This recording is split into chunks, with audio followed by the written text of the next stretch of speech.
Welcome to Kelly Minds Her Manners, a podcast about real estate and entrepreneurship with a twist. Here's your host, Kelly Robinson.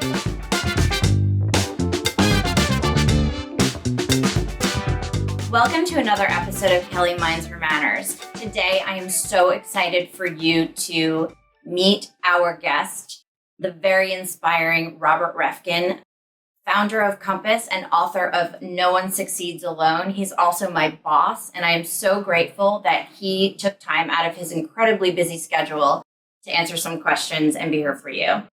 Of course, as always, we do our 5 questions at the end where the guest has 2 passes, but they have to answer at least 3 of the questions. Does Rob use any of his passes? I guess you'll have to find out. Rob, thank you so much for doing this. I am so grateful to have you. I'm so grateful to know you.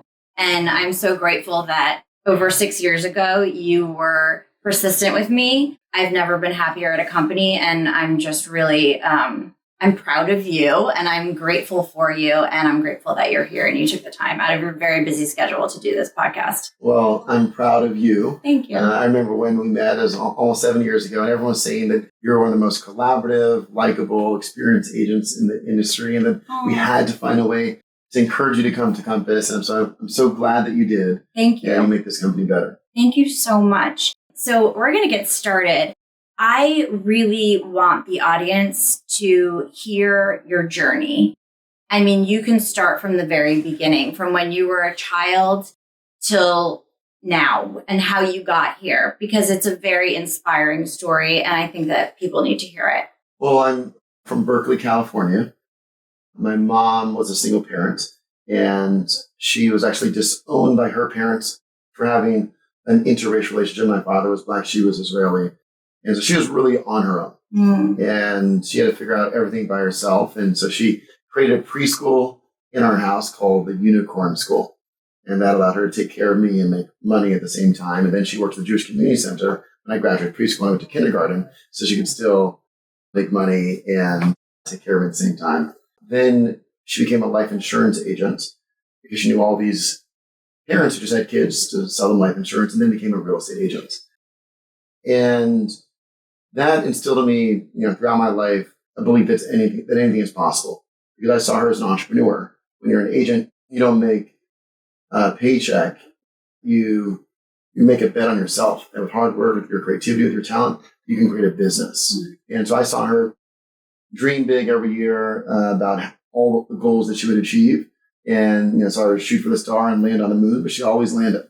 And then I remember when we applied to Columbia University, and so I said we, because she was there with me every step of the way. Yeah. We got in, and we applied for over 100 scholarships. We got 7, but hey, we got 7, land on the moon, even if the stars are 100. But a lot of people around me at the time weren't shooting for it; they weren't going for it. And having a mom, I always felt like I could just go for it, anything I wanted. And then when I graduated college, I worked at McKinsey, worked at Goldman Sachs, worked in the White House as a White House fellow. I started one nonprofit called New York Needs You, which helps students who are first in their family to go to college and below the poverty line, giving them career development, college support, do summer internships. Started a charter school in the Bronx, and then I ran 50 marathons, won in states, raised $1 million for nonprofits.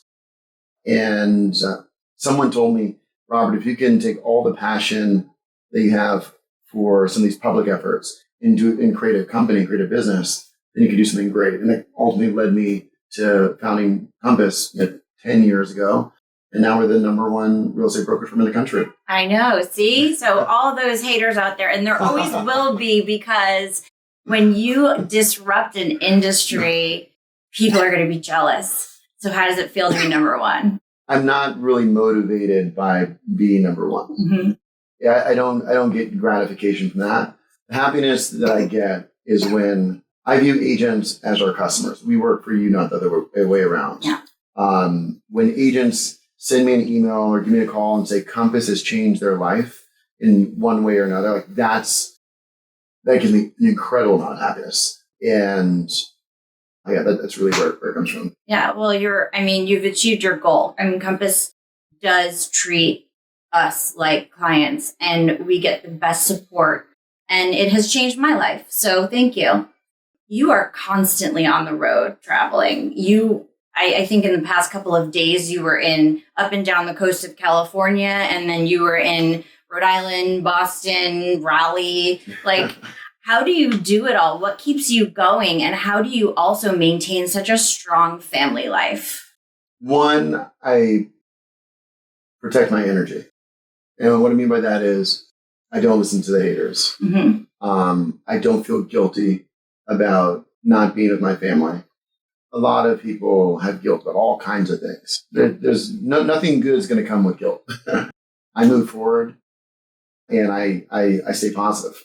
And so every day I wake up, I'm excited. Every night I go to sleep and I'm thinking about things and I'm exhausted in a great way. I see everything as an opportunity. Again, it goes back to my mom. I believe every interaction is an opportunity. I believe opportunities are everywhere around you. There's so much opportunity you can't even take advantage of a day. It's impossible. It's too much. There is too much. Yeah. And so, on traveling, my top priority for the company right now is bringing our in-person culture back. That's one of the many reasons I'm so glad to do this with you. Because culture matters more than anything else. If we're the number one company in the world without a culture, it doesn't matter. Yeah. If we're a smaller company with the best culture in the world, I'd be really happy. And so I've been traveling to office across the country, trying to get people back together. In the fall, I visited over 100 offices, traveling 4.5 days a week just to get people together. And so that's what that's about. On the family, it's a beautifully diverse family. First, my wife's the best friend and partner I could ever ask for, and it just gets better every year. She's a coach, which kind of means that she's a therapist. And so I think she accepts me for exactly who I am and loves all the complications. I think she actually enjoys. And then our kids are all completely different. Raya, Ruby, River. But it's the journey is like a beautiful journey, although complicated. I think Raya's starting. I heard about it. She's 9.5. She'll be 10 in a couple months. I heard when they get to be a little older, they become daddy's girls. Now, I think it's happening. Right? Like, in the last 2 weeks, like, Daddy, I love you. Like, where'd that come from? And so, I'm really excited by that. And then awesome. Ruby, we're really she's harder to get to know, but there's a lot of beauty in getting to know her. Then River is just like a superstar. He's just always smiling, always happy. He's learning karate now. We went to the gym this morning, and he has one little 5-pound weight. He's only 4 years old. Oh my gosh! He took off his shirt. He's telling me more tone than I am, even at 4 years old. Oh my gosh! But that's so cute. Yeah, I love these kids so much, and my wife. But what I try to do is, again, to not feeling guilty, I call probably 300 agents a week, and the kids are around all the time. Every agent that starts. Hello, this is Robert Reffkin. I know this is your first day. Congratulations. I just want to welcome you to Compass. And this is my personal number. If I could ever be helpful in any way at all, please just let me know. But how do I do that and not feel guilty? Because I'm teaching them. Every weekend for their entire lives, I spend hours on the phone welcoming people to Compass, agents and employees, hours. But why would I feel guilty about that? Hopefully they're going to learn that it's important to be kind to others and give good energy to others. And it's a gift to them, I think. But I think other people, you could feel guilty about that. And I'm going to start taking them to open houses, starting right like that. Yeah. Come on. They can come to any of mine if they want. So I'm going to take them every weekend to open houses to show them what real work is, right? I love real that. Entrepreneurs are. But then I will be supporting my agents, hopefully helping them get listings because I want, agents, feel free to tell your clients that I'll go to the open house and try to bring people there. I'll put on social to show more agents that I care about them, and I'll teach my kids the effort of hard work, and giving yourself to others. It's a win-win-win. Just like when I ran the marathons, it was trying to do a whole bunch of things at once. Stay in shape, the 50 marathons, raise money for nonprofits you care about, spend time with my mom who went to all of them, see the country, and do something that shows people that you do what you say you're going to do. And so I'm really excited by the Sunday open house. That's awesome. Yeah. Well, I mean, one of the reasons I came to Compass was because of your values and the fact that it is so rare to find the head of a company or the founder of a company who actually cares about every single person in the company and goes out of their way to reach out and touch that person. It must feel so good to know that that's an incredible feeling for somebody who's a new agent to get a phone call from you. because there are so many agents now, and it's like it just probably makes their day. I do it because I've seen how much it matters to people. And if in 1-2 minutes I can have that kind of a positive impact on people's lives, like how could I not? Yeah, it's rare. So that's awesome. What's next for Compass, and where do you see Compass in the next 5 years? I think that we'll be not just number one in the United States. I think we'll be number one globally. We'll be in London, Hong Kong, Singapore, Dubai, Sao Paulo. Yes. That's so exciting. Do you want to go Christmas? Hell yeah. Eiffel Tower, right? Yeah. No, but I think that we're going to make the agent's life so easy that they won't remember what life was like before. Digitally, what that means is you'll never have to write the same thing more than once. Wow. You'll never have to write the client name more than once. Never have to write the listing address more than once. You never have to write the listing description once. Everything will just flow through the entire platform from first contact to cash in one place. For your clients, it'll mean something similar, but there will be this beautiful place where everything is done.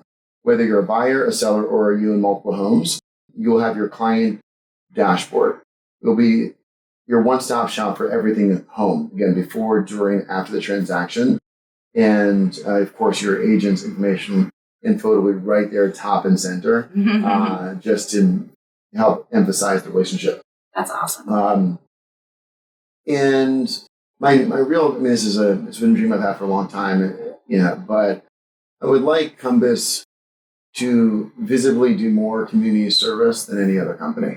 I don't think it should be as hard as it would look. Let's just say you have 100,000 agents at a time.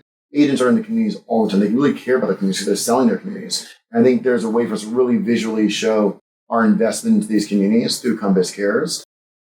And I think that would just make us all, more proud. I think it's the right thing to do. And it's already happening. It's just not happening the way we can all see it. Yeah. And then lastly, I think we elevate the perception of the agent in what we do. And, I think about if every home that was sold, somehow the agent took a picture of the new, of the family that just bought the home. Picture them in front of the new home, keys in one hand, maybe a baby in another. Spouse, single, old or younger, new home. It's just like these moments are some of those special moments in someone's life. And you are the ones, agents are the ones that make it happen, make it possible every single day. For some reason, the industry isn't branded that way. Yeah. And so I think that, again, visually, we can really elevate the perception of the industry and of the agent. That's amazing. I'm so excited. Where do you see yourself in 5 years or even 10 years? And are you interested in politics at all? Look, I used to be very interested in politics. I just don't think I have the stomach for it. I'm a sensitive person. It's partially a little bit what motivates me. And people can be so mean to people that they don't even know. The level of conviction that people have in the meanness for the person they don't know is just so wild. And I see it at Compass. And so I don't know if I'd have the stomach to do that. I'm motivated by the impact, right? In the same way you can see I'm motivated by impacting agents or students or person going to college. I'd like to have a broader impact. I just don't think I have a stomach for it. I know that I am not the only person at Compass that's been like, Robert Reffkin for president. Do you know what I mean? But you have to want it. Yeah. What real estate disruptors could go all the way? And are you always thinking a few steps ahead when it comes to Compass? I think what happened with the last year is all of the venture capital backed real estate companies have had a major setback because venture capital firms are now telling startups to become profitable and to assume they can never raise money again. And that's because when the Fed had brought up rates faster than any time in history, it just pulled back capital. And so I don't see there being the kind of disruptors that there were 2 years ago. I think people have really been forced to be pushed back. It's like, imagine if Compass, we were 3 years old and we're only in New York, Washington, D.C., and let's say the Hamptons. And then every investor says, okay, assume you can never raise money again and just focus on being profitable, then we'd only be in those two places. We've never expanded. And said we had investors at that time who said, we wanted to see you have scale across the country to every major city in the country. And we are now number one in more top cities than any company that's ever existed. 18% of the top 1,000 agents in the country are at Compass, which has never been done before. The next largest player is, I think it's around 7 or 8. That's awesome. It's so inspiring. One last question before I get to audience questions. Okay. Is there anything that's been on your mind recently that you'd like to share with the audience? Anything? I think it's so important to get back together in person with people as much as possible and in your work life. Mm-hmm. I've just noticed, I don't think communicating virtually, I don't think you build a great culture virtually. I don't think you can foster and build trust virtually. Is very hard. I don't think you have those really laugh, you're crying, kind of laughing virtually, which means if those 3 things are true, which I think they're true, it's hard to build real friendships virtually. Yeah. And then it just means it's hard to care about people virtually. And I know it feels like it's productive or efficient, but it's taking 1 step forward and 2 steps back. And so, across the company, please, for sure, at Compass, come back to office. But I just think for society generally, we weren't meant to live in a cave and be in a one place for the majority of each day. We're meant to be with people and interacting, have an emotional connection. Yeah, I agree with you. Yeah. I actually just redecorated my office to try and get everybody to come back, and I have to do it too. Mm-hmm. So to my team members, the office is beautiful. Come in. We have leather desk accessories. Okay, so I have some questions from our audience for you. All of my notes. And this one, I think, has a little hint behind it. Mm-hmm. Nick Aloha said, first of all, he wants to thank you for leading so graciously through thick and thin, as do I. And he'd like to know if you've watched any good movies lately. Oh, yeah. I love movies. Yeah. All right. So, I would watch it again tonight. I'm glad you even brought it up. All right. Well, a couple things. First of all, I just watched the Chris Rock special, which you got to watch. Okay. It was where he talks about Will Smith and everything. Okay. It's really funny. But the Nicolas Cage movie, I forget what it's called, but it's basically Nick Cage making fun of Nick Cage. Oh my gosh! But it was so funny, and he's such a great actor, and I love this so much. And so everyone has to watch that movie. Okay. And yeah, I think I'll just stop there. I'd be surprised if anyone would watch that and leave and say that wasn't really funny. Okay, Nick Cage, cool. From Samantha Weinstein, Sam I Am Real Estate. What's the best advice your mother ever gave you? Go to sleep at night and dream big every night. You can be anything you want. The person who believes they can and the person who believes they cannot, they're both right. If you believe you cannot, you won't try and you give up. Yeah. And I had a lot of friends like that. I can't do this, can't do this. They never did it. If you believe you can, you either do it or you fail and try again until you do it, or you fail and try again, to just keep on trying and trying and trying. The history of Compass, it's a history of thousands and thousands and thousands and thousands and thousands, tens of hundred thousands of failures. You think about all the feedback in the tech tool. There's tens of thousands of things can change this. And this was but you gotta just keep on trying and trying again, and then you can make the magic. Yeah, and you appreciate your failures because they teach you lessons that make you better the next time. Exactly. I'm thankful for them. Yeah. Yeah. Yeah. From Shirag Shah Coaching. Oh, Shirag. What are the top qualities you see in entrepreneurs? I'd say the top, look, we have the 8 entrepreneurship principles of Compass. I do believe those are the top qualities. Number 1, dream big. Your dreams are the cap to your potential, so you might as well dream big. Yeah. 2 is move fast. If you don't move fast in your dream, someone else will. You can't just be on a whiteboard messing around for weeks and weeks or months and months. 3 is learn from reality, which means the greatest advantage you have in life is the speed at which you learn. So you have to learn fast. How do you learn fast? Look to your left, look to your right at proven models of success and learn from that. Do that. 4, be solutions driven. It's kind of obvious. 5, obsess about opportunity. Kind of obvious. 6, collaborate without ego. Right? You're only one person, so you can never realize your dream alone. Right? You need to harness the power of as many people as possible.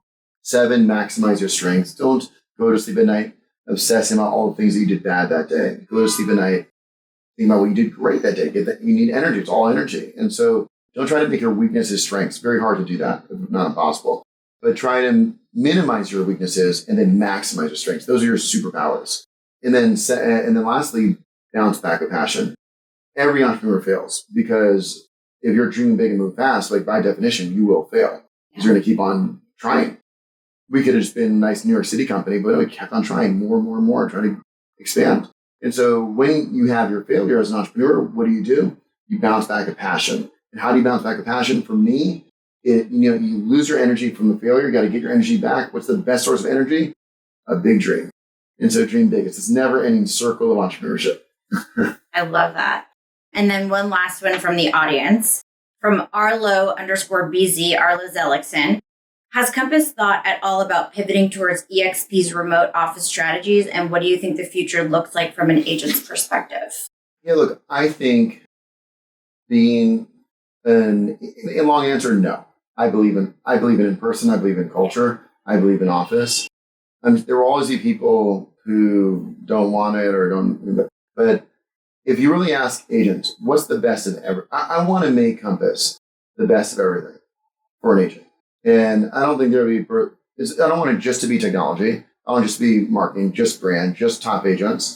It should be the best of everything. And in that is in-person culture, energy, office. The best of every single thing in one place. It'd be like, I want us to be the Four Seasons for an agent. I'm sure there's a cheaper option than Four Seasons. You can say, hey, Four Seasons, would you ever think about a place without the pool? Right. without the bathrooms, a common bathroom. No, you got it. There's no shortcuts. Create the best everything, and I think it's one, from an emotional perspective, one from a business perspective, but it's also just like, what do we stand for as a company? Mm-hmm. And I think we stand for being with each other and caring. Yeah. Well, it shows. So I have 5 last questions for you. Okay.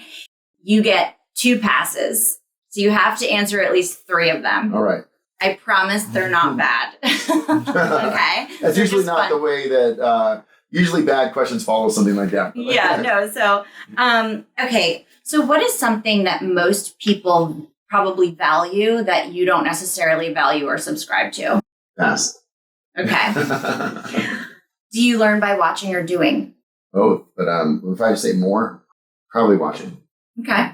Street smarts or book smarts? Definitely street smarts. Okay.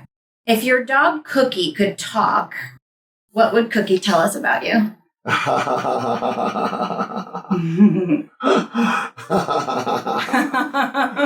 He loves his wife. I'm always all over my wife. Oh, that's awesome. Yeah. You know what? That's what everybody strives for. Yeah, and so many people don't ever get that. Yeah. So that's awesome. Okay, and the last one. What object do you misplace or lose most often? That's a good question. I've been better recently. I have a new object I'm losing. It used to be the headphones. We always lose the headphones. But now I have glasses, and I don't. It's kind of. I don't really. I think I got to get in a new routine. But I just got glasses. Yeah, awesome. 43 now. Yeah, me too.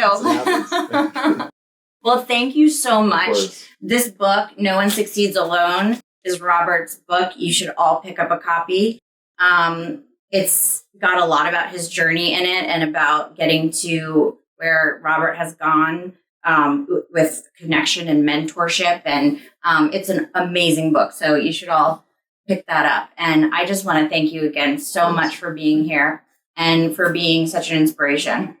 Well, thank you for inviting me. I'm so proud of you for doing all this. Thank you. And like I mentioned before, you really reflect the best of this company and the industry. I'm very proud to work with you for you. Oh, thank you so much. If you haven't already, you should definitely pick up a copy of Rob's book, No One Succeeds Alone, which is an inspiring story about how mentorship and connection get you to the top. Thank you for watching and listening to Kelly Minds Her Manners. Make sure to subscribe to the show and don't forget to leave us a review to tell us what you liked about the episode. You can connect with Kelly at Kelly Minds Her Manners on Instagram and TikTok or on our website, www.kellymindshermanners.com.